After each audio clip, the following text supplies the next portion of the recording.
6 months after this explosion claimed 4 lives at a fireworks warehouse, OSHA has slapped the company that owns the place with serious violations and substantial fines. WESH News' Dave McDaniel looks at the new report that says Magic in the Sky fireworks could have prevented what happened.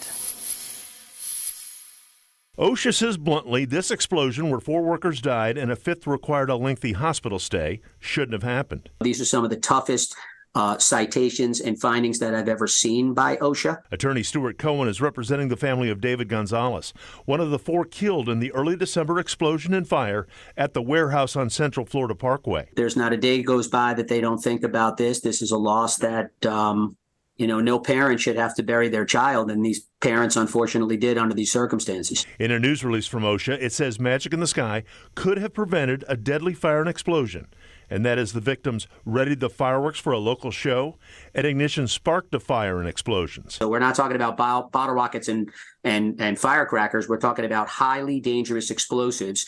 In the paperwork sent to Magic in the Sky by OSHA, it lays out 10 violations, all of them labeled serious. Those 10 citations totaling just over $109,000.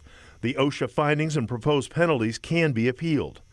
The attorney says the workers killed and the 5th person badly hurt were saddled with enormous responsibilities. And that changes the operation inside the warehouse, from simply storage to something more sophisticated, like preparing or manufacturing the fireworks. OSHA saying in its report, Magic in the Sky failed to ensure proper storage of explosives, failed to ensure electrical equipment could not serve as an ignition source, failed to comply with OSHA's standard for preventing unplanned ignition, and failed to develop a hazard communication program. What essentially OSHA found is exactly what we're alleging, that this was going on with the knowledge of the employer and that they had put these kids in a perilous situation.